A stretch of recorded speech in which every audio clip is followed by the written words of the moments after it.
Bismillahirrahmanirrahim. Assalamualaikum warahmatullahi wabarakatuh. Alhamdulillahirabbil alamin wassalatu wassalamu ala asyrafil mursalin wa ala alihi wa ashabihi ajma'in. Amma ba'du. Sahabat sekalian, Bapak Ibu dimanapun Anda berada, pada kesempatan ini kita akan berdiskusi mengenai hal-hal yang dibolehkan untuk dilakukan saat seseorang berpuasa. Tentu saja tetap kita akan merujuk pada fikih sunnah karya Said Sabiq. Hal-hal yang diperbolehkan ketika berpuasa, yang pertama adalah berendam di dalam air, ya, atau mandi dan berendam dalam air. Abu Bakar bin Abdurrahman meriwayatkan bahwa beberapa orang sahabat Nabi Shallallahu Alaihi Wasallam telah menceritakan, sungguh aku telah melihat Rasulullah Shallallahu Alaihi Wasallam mengguyurkan air ke kepalanya, padahal waktu itu Rasulullah Shallallahu Alaihi Wasallam sedang berpuasa. Baik Rasulullah Shallallahu Alaihi Wasallam melakukan itu saat beliau kehausan atau saat Rasulullah kepanasan. Hadis riwayat Ahmad, Malik dan Abu Daud dengan sanad yang sahih.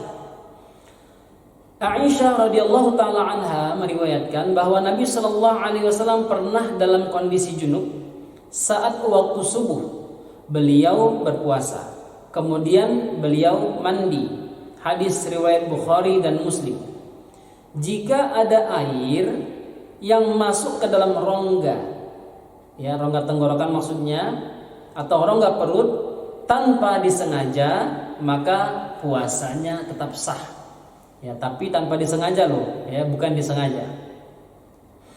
Ini yang pertama. Yang kedua yang boleh dilakukan adalah celak atau bercelak serta tetes mata. Bagi kita yang mungkin ada problem di mata, ya, maka boleh menggunakan tetes mata dan yang semisalnya yang masuk ke mata, baik rasanya itu sampai tenggorokan atau tidak, karena mata bukanlah jalan untuk memasukkan makanan ke rongga perut.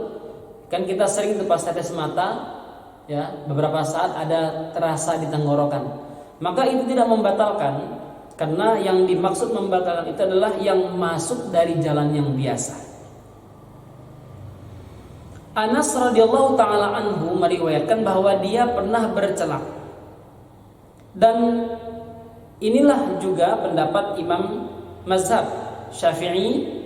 Kemudian menurut Ibnu Mundir, ini juga pendapat Imam Atha, Hasan, Nakhai, Auza'i, Abu Hanifah dan Abu Thawr. Juga disebutkan sebagai pendapat beberapa sahabat radhiyallahu taala anhu seperti Ibnu Umar, Anas dan Ibnu Abi Aufa. Pendapat ini juga pendapat Daud. Kemudian Imam Tirmidzi rahimahullah mengatakan bahwa kami tidak mendapatkan satu hadis pun yang sahih mengenai perbuatan baginda sallallahu alaihi wasallam yang melakukan atau bercelak di saat Rasulullah berpuasa. Yang ketiga, hal yang mubah yang boleh dilakukan yang ketiga adalah mencium, ya, dengan catatan bagi mereka yang sanggup mengendalikan nafsunya. Aisyah radhiyallahu taala anha meriwayatkan bahwa Rasulullah sallallahu alaihi wasallam pernah mencium istrinya padahal saat itu beliau berpuasa dan mencumbu. Padahal saat itu Rasulullah SAW sedang berpuasa. Beliau adalah orang yang paling mampu mengendalikan nafsunya atau nafsu seksualnya. Umar radhiyallahu taala anhu menceritakan, suatu hari aku terangsang, hasyastu yauman, kata beliau, aku terangsang lalu aku mencium istriku, padahal saat itu aku berpuasa.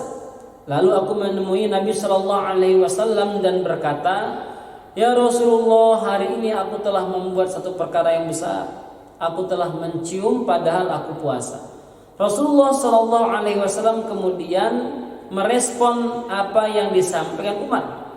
Rasulullah mengatakan, "Ara'aita law tamat matta bima'in wa anta sha'im, apa pendapatmu jika engkau berkumur-kumur saat engkau berpuasa? Faqultu, aku mengatakan, la ba'sa bidzalik, tidak ada masalah dalam hal itu wahai Rasulullah. Faqala Rasulullah sallallahu alaihi wasallam, fa fima, kemudian Rasulullah sallallahu alaihi wasallam bersabda, lalu mengapa? Artinya mengapa bertanya? Seakan-akan posisi mencium atau mencumbu istri di saat puasa sama hukumnya. Nah, kurang lebih seperti itu Bapak Ibu sekalian ya. Kurang lebih sama hukumnya dengan berkumur-kumur saat berpuasa. Artinya seakan-akan Rasulullah mau mengkiaskan hukumnya itu dengan hukum yang orang yang berkumur-kumur atau dengan orang yang mencumbu atau mencium istrinya.